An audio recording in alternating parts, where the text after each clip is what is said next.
For over a decade, on streets and in bars and in living rooms, from Rio to Reykjavik and everywhere in between, the debate has raged.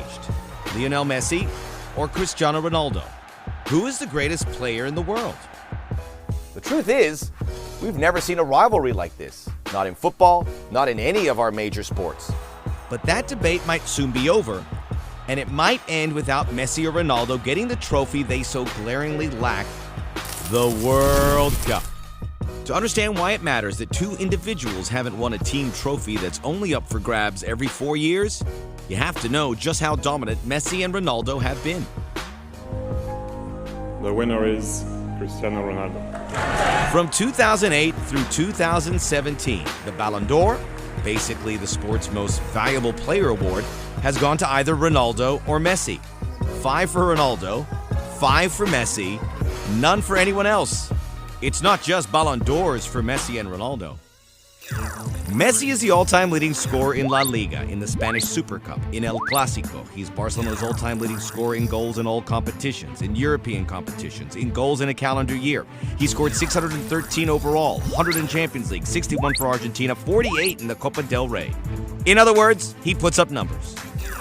So does Ronaldo, who is the all-time leader in Champions League goals and Real Madrid's all-time leader in La Liga goals. He scored 84 in the Premier League, 81 for Portugal, 653 goals overall. But it's not just about individual success for these two. Messi's teams have won 32 club trophies. Ronaldo's teams have won 27 club trophies. All of this makes the lack of a World Cup that much more striking. Sure, football is a team sport. It requires coaching, form, depth, and a healthy dose of timing and serendipity. But Messi and Ronaldo aren't from historically struggling football nations. So why haven't the two been able to lift soccer's most coveted prize? Let's start with Ronaldo.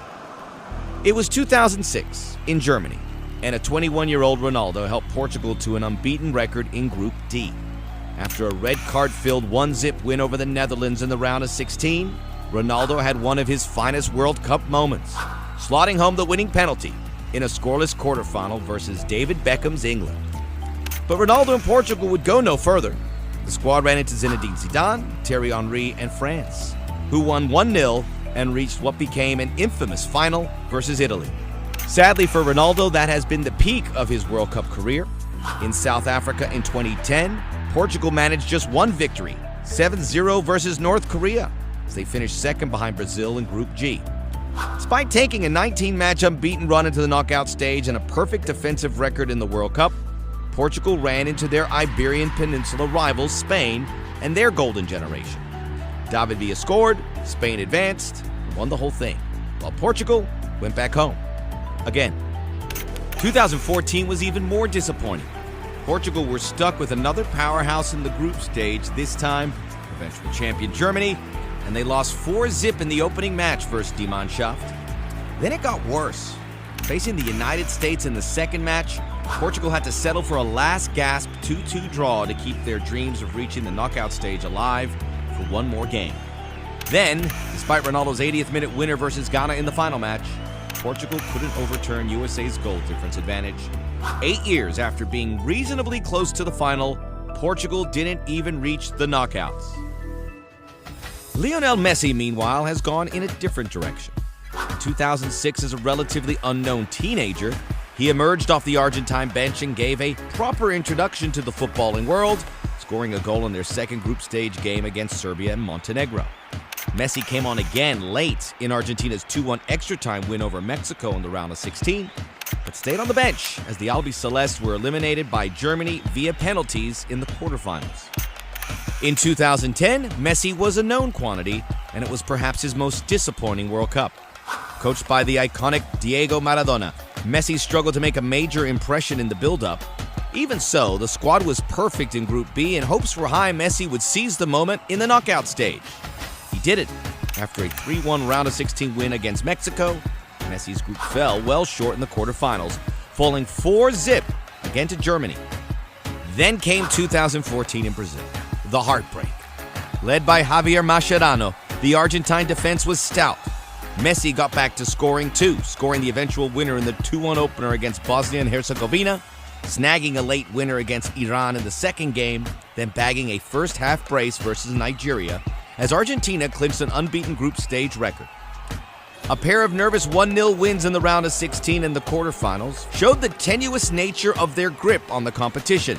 Then came the semis versus the Netherlands, which went scoreless through extra time, giving Messi a chance to put the ball in the net for the first time since the group stage.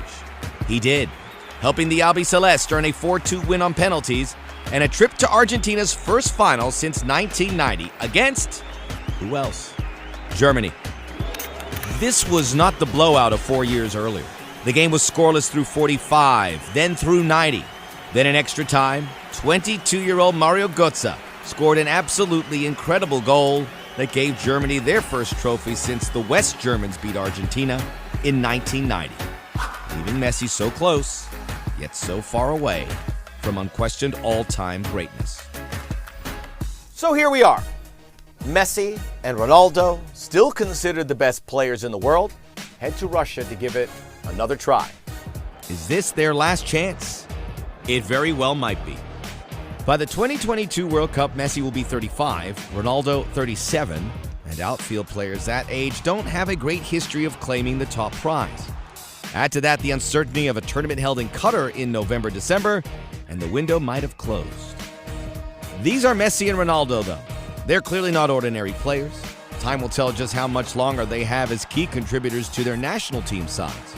But in all likelihood, if neither of them does it this time, the window for the two greatest players of this generation will likely be shut.